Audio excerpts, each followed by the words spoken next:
တော့မလာရတဲ့တယောက်ကတခါလေပုံမှန်တိုင်းမရှိနိုင်ရေးတဲ့ခါကျရင်လည်းသူကအပြုံးနေမပီတာလို့ပေါ့မယ်အဲ့လိုမျိုးတွေဖြစ်နိုင်တယ်သွားကပြောရလို့ရှိရင်ပထမဆုံးပေါ့နော်ဒီစားရဝါးတဲ့နေရာမှာပေါ့နော်ပေါ့စမတို့အစားအစာတွေစားတဲ့နေရာမှာသွားမရှိရင်စားလို့ကောင်းအားလို့ကောင်းစားမကြည့်ရဖြစ်နိုင်တယ်ဒါပထမဆုံးအရေးကြီးဆုံးချက်ပေါ့နောက်ပြီးတော့စကားပြောတဲ့အခါမှာလည်းကျမတို့စကားပြောရဲဆိုရင်ဒီသွားတွေရှိမှာပဲကျမတို့လိုချင်တဲ့အတန်လေးပေါ့နော်အတန်အနေထားပြီးအကုန်လုံးပြောနိုင်တယ်ပေါ့နောက်ဆုံးတတိယချက်ကတော့ရုပ်စင်းအင်္ဂါပေါ့သွားမလာရတဲ့တယောက်ကတခါလေပုံမှန်တိုင်းမရှိနိုင်ရေးတဲ့ခါကျရင်လည်းသူကအပြုံးနေမပီတာလို့ပေါ့မယ်အဲ့လိုမျိုးတွေဖြစ်နိုင်တယ်ဆိုတော့ဒီ၃ချက်အတွက်ဆိုသွားတော်တော်လေးကိုရှိပါပါတယ်သူကြတော့သွားမှာသွားပုတ်ပေါက်ကဆက်ဆက်ဖြစ်တဲ့အချိန်မှာဆိုမနာဘူးအချိန်ကြာလာတော့မှဒီသွားရဲ့ပထမလေယာဆိုမနာသေးဘူးဒုတိယအလွှာရောက်ပြီဆိုလို့ရှိရင်လည်းတော့ကျင်နာလောက်ပဲရှိသေးတယ်အခါကျရင်လူတွေကမသိကြသေးဘူးတတိယလောက်မှနာတာဆိုတော့နာမှပဲလူတွေကငါမကောင်းတော့သွားမကောင်းတော့ဆိုပြီးကျမတို့ရှိရောက်လာတာများတယ်အဲ့ဒီအချိန်ကြာလို့ရှိရင်အကျော်ထုတ်လို့ရတယ်သွားဆိုတော့ထုတ်လို့ရတာပေါ့နော်နောက်ဆုံးမရတဲ့အချိန်ကျတော့နှုတ်ရတဲ့အဆင့်ကြီးရောက်သွားရင်လူကြီးသွားတွေကနှုတ်ပြီးသွားရင်ပြန်မပေါက်တော့အဲ့နေရာမှာနေရာလွတ်တွေဖြစ်သွားအစားလို့လည်းတိတ်အဆင်မပြေဘူးစကားပြောလို့လည်းအဆင်မပြေတာမျိုးတွေဖြစ်နိုင်တယ်ပေါ့နော်အဲ့တော့ကျမတို့ဒီသွားကို give site တဲ့အကြောင်းသွားကို6လတစ်ချိန်ပေါ့နော်ဆရာဝန်နဲ့ပုံမှန်ပြတဲ့အကြောင်းကျမတို့ပညာပေးဖို့အများကြီးလိုပါသေးတယ်ရှင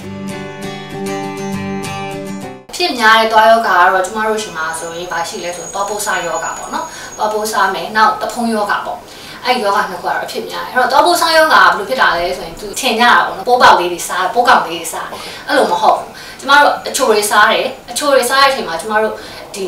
ပေါ့အစစ်ပြော့တွေထွက်တယ်အစစ်ပြော့ကဘယ်လိုထွက်လဲဆိုရင်သွားမျက်နှာပြင်မှာရှိတယ်ဒီတွားချီလွှာလေးတွေရှိရစားပြီးကြံခဲ့တာပေါ့အဲ့ဒါကနေအစစ်အဲ့နှစ်ခုနဲ့တက်ပြည့်ခါမှာအစစ်ထွက်လာတာနော်အဲ့ဒီအစစ်ကဘာဖြစ်လဲဆိုရင်သွားမျက်နှာပြင်ကိုဆွေးမြေ့စေတယ်အဲ့တော့ဆွေးမြေ့စေရနေဖြည်းဖြည်းနဲ့အပေါ်မျက်နှာပြင်ကနေဖြည်းဖြည်းနဲ့ဆွေးသွားတာပေါ့နော်အဲ့ဒီကနေမှဒီပထမဆုံးလွှာပြီးဒုတိယလွှာရမယ်ဒုတိယလွှာပြီးသွားလို့ရှိရင်တတိယအလွှာထဲမှာဘာရှိလဲဆိုတော့အာယုံကြောတွေရှိတယ်တွေးကြောမြင့်တွေရှိတယ်အဲ့ဒီတတိယလွှာရောက်သွားပြီဆိုတော့သွားကကြိုက်လာအောင်ကြိုက်လာနေရင်ဟိုးအောက်ခြေတွေရောက်ပြီးတော့သွားမယ်သွားရဲ့အမြင့်ထိပ်ထိရောက်သွားမယ်ဆိုတော့အမြင့်ထိပ်ပြီးတဲ့နာဖြစ်နိုင်တယ်အမြင့်ထိပ်ပြီးတဲ့နာဖြစ်ပြီးသွားပြီဆိုလို့ရှိရင်တော့ဒီဟာမှအဆက်ပြီးတော့ကိုကမကုဘူးတတိမထားမျိုးဆိုနောက်ပိုင်းဒီမျက်နှာပြင်မှာရှိတဲ့ဒီမျက်နှာတစ်ခုလုံးချောင်းလာတာတို့နော်အသက်အန္တရာယ်ထိခိုက်ခြင်းဖြစ်နိုင်တယ်တွေ့ကြရတဲ့တစ်စင်ပေါ့နော်ဒါတော့ပု္ပ္ပာယောဂပေါ့တွေ့ပြီးတော့နောက်ဆက်တွဲဆိုးကျိုးတွေပေါ့နောက်တခုံးယောဂဆိုတာလည်းဒီတိုင်းပဲအဲ့လိုတချီးထွားတွေကြောင့်ဖြစ်တာခုန dental plaque လို့ကျွန်မခေါ်တယ်အဲ့တချီးထွားတွေကနေပြီးတော့ကျွန်တော်ပါးစပ်ထဲမှာ bacteria တွေရှိတယ်အဲ့ bacteria တွေထဲမှာ toxin ထုတ်တဲ့ဟာရှိတော့ဆိုအဆိပ်ပေါ့နော်အဲ့အဆိပ်ထုတ်တဲ့ဟာတွေနဲ့သူကဓာတ်ပြုတ်ကြရင်လည်းသွားရဲ့ဒီသွားတဲ့ဖုံနဲ့စုံတဲ့နေရာရှိတယ်စုံတဲ့နေရာသူကဝေးသွားဟာလောက်လိုက်တာကြောက်တယ်လေကြောက်တွေရှိတယ်အဲ့ကြောက်တချီလွှာတွေပေါ့ဝင်းသွားပြီးအဲ့ဒီနေရာကနေပြီးတော့သူကနေချက်ပြီးတော့ဒီမှာသွားမှာဒီမှာပြည်တင်တာတွေဖြစ်လာနိုင်တယ်ပြီးရင်တဖုံးတွေရောင်းမယ်သွားတွေးတွေထွက်မယ်ပေါ့နော်ဒါကတော့တဖုံးယောဂနောက်ဆက်တွဲဆိုးလာနိုင်တယ်နောက်ဆိုအဲ့လောက်ထိဖြစ်နိုင်လဲဆိုရင်တဖုံးယောဂကသွားတွေကျွတ်ထွက်တဲ့အထိသွားတွေရိုင်းလာမယ်ကျွတ်ထွက်တဲ့အထိဆိုးတယ်ပေါ့နော်အဲ့နှစ်ခုကတော့ကျမတို့ဒီမှာတော်တော်ဖြစ်များပါတယ်အဓိကတော့သွားကိုပုံမှန်ကောင်းစေခြင်းနဲ့ဆိုလို့ရှိရင်ပေါ့သွားတိုက်ဖို့ပါပဲသွားတိုက်ဖို့ကကြတော့ခုနပြောရဲစနစ်မှန်သွားတိုက်ပြီးပေါ့နော်ဘယ်လိုတိုက်ရမလဲဆိုတော့သွားတိုက်ပြီးဆိုတာနဲ့ကျမတို့သွားဘတ်တန်နဲ့သွားတိုက်စိတ်ပါရမယ်စားတွေခွဲပြားတွေအဲ့ဒါနဲ့တက်တိုင်းလုံးဝလုံးလို့မရအောင်နော်ပြီးသွားလို့ရှိရင်သွားတိုက်တန်ယူရဲ့အခါမှာလည်းသွားတိုက်တန်အမြင်ပေါ့နော်အမြင်ဒါကတော့ကျမနမူနာပြရအောင်အမြင်လေးတွေကပျော့ပြောင်းရမယ်ပေါ့နော်ပျော့ပြောင်းမယ်နောက်ပြီးတော့ဒီနောက်က handle ကအကင်မှုကောင်းရမယ်လက်ထဲမှာပေါ့နော်ပြီးတော့ရင်သွားတိုက်စေရပါမလဲဆို fluoride ပါရမယ် fluoride ကဘာကြောင့်ပါရလဲဆိုတော့သွားပုတ်ဆတာကောက်ွယ်ပေးတယ်သွားတွေကိုခိုင်မာစေတယ်ပေါ့နော်အဲ့ဒါ fluoride ပါရမယ်အဲ့တော့သွားကိုတိုက်တဲ့ခါကျရင်သွားမှာမျက်နှာပြင်က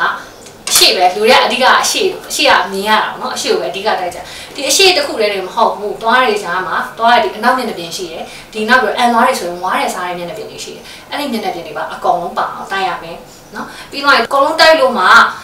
ှကြံခဲ့တဲ့နေရာရှိနိုင်တယ်သူတို့သွားကြတယ်မှာဆိုရင်ကျမတို့ပြောတယ်သွားဖို့ကြိုးပေါ့နော် floss လို့ခေါ်တယ်အဲ့ဒါလေးပုံမှန်သုံးပေးရမယ်ဒါကတော့သွားကူးဆိုင်တာပေါ့နော်သွားတိုက်တဲ့အချိန်ကျရင်ခုနစနစ်မှန်တော့တိုက်ပါရဲ့မဟုတ်ဘူးကျမတို့မ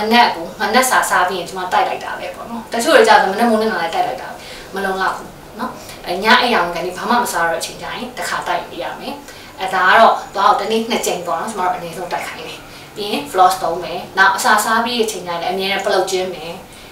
အဲ့ဒါတော့သွားကို view site တာပေါ့နော်ဟုတ်အဲ့ဒါကြီးလုံးတက်ပါတယ်သွားတိုင်နေပေါ့နော် တိုက်တဲ့ခါကျရင်ကျမတို့အခုဆိုရင်အပေါ်သွားတွေကိုတိုက်မယ်ပေါ့အပေါ်သွားတွေကိုတိုက်မယ်ဆိုလို့ရှိရင်တပုတ်တန်ကိုသွားရဲ့ဒီလို45 degree ပေါ့45 degree စောင်းပေါ့နော်အတိအကျတော့မဟုတ်ပေါ့တတ်နိုင်ပါစောင်းပြီးသွားရင်ဒီသွားရဲ့ဒီသွားနဲ့တဖုံးစုံနေတဲ့နေရာကနေပြီးတော့ဒီလိုဖြည်းဖြည်းချင်းအောက်ကိုဆက်မယ်နော်သွားတစ်ချောင်းကို9ချိန်ကနေ9ချိန်ထိတိုက်ပေးရမယ်ပေါ့နော်အဲ့တော့9ချိန်ကနေ9ချိန်ထိတိုက်မယ်ဆိုရင်ဒီဒါအပြင်မျက်နှာပြင်ပေါ့နော်အကုန်လုံးကိုတိုက်မယ်တိုက်ပြီးခါကြလို့ရှိရင်ဘာကြံလေးလဲဆိုအထဲမျက်နှာပြင်ပေါ့အထဲမျက်နှာပြင်ကိုတိုက်တဲ့ခါကျရင်သွားကိုဒီတပုတ်တောင်ဒီ vertical ထောင်လိုက်ပါထောင်လိုက်ပြီးတော့တိုက်လို့ရတယ်ပြီးရင်ဒီဟာတိုက်တဲ့ခါကျရင်ဒီလိုမျိုးနော်အဲ့တော့အပေါ်သွားအောင်တိုက်ရင်ပေါ်ကနေအောက်ကိုဆွဲချမယ်အောက်သွားတွေကိုတိုက်တဲ့အချိန်ကြလို့ရှိရင်အောက်ကနေပေါ်ကိုဆွဲတင်မယ်နော်အဲ့တော့တစ်ချောင်းကို9ချိန်ကနေ9ချိန်တိုက်မယ်ပြီးတော့ရင်ဒီလိုအချင်းနဲ့ပြင်လို့လည်းတိုက်မယ်အဲ့တော့ကျမတို့မချန်သားခဲ့နေတဲ့နေရာပါလေဆိုရင်ဒီဝါးရဲ့စားရဲ့မျက်နှာပြင်ဒီပေါ့နော်ဝါးရဲ့စားရဲ့မျက်နှာပြင်ကိုလည်းကျမတို့တိုက်ပြီးမယ်ပို့ဆွဲပြီးတိုက်ပြီးပေါ့နော်ပြီးရင်ကျမတို့အာကောင်လေးဒီထဲမှာတော့ရှာမပါပေါ့နော်ရှာရိုက်တိုက်ဖို့လည်းမလုပ်ပါနဲ့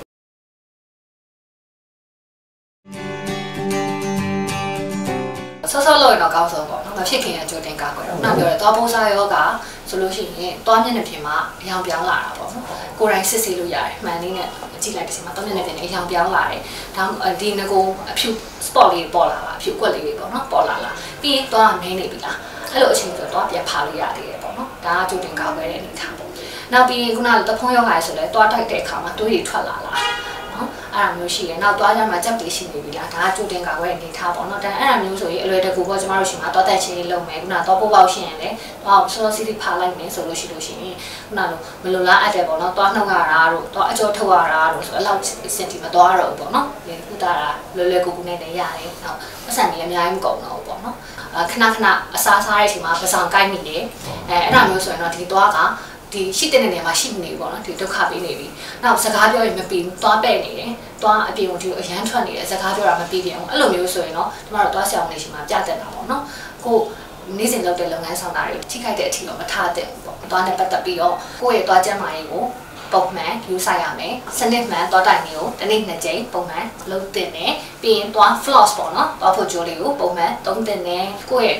သွားကျန်းမာရေးကောင်းစေတဲ့စားစာလေးစားမယ်ခုနပြောလို့စိတ်လိတ်ကိုညက်ကြီးအဲ့ဒါကြီးပုံရှောင်းမယ်ရက်တွေလည်းရှောင်းမယ်ပြီးသွားလို့ရှိရင်6လတစ်ကြိမ်ပေါ့နော်သွားရှောင်းဝင်တဲ့ပုံမှန်ကုသမှုကိုခံယူတင်တယ်ဒါမှမဟုတ်လေကုသမှုဟိုဟာဖြစ်သွားတွေကောင်းနေရဲဆိုတော့သွားရှောင်းဝင်ကိုယ့်ရဲ့သွားလေးတွေပြပြီးတော့ဆွေးနွေးတင်တယ်ပုံမှန်ပေါ့နော်အဲ့ဒါကြီးဆောင်ရွက်တင်ပါတယ်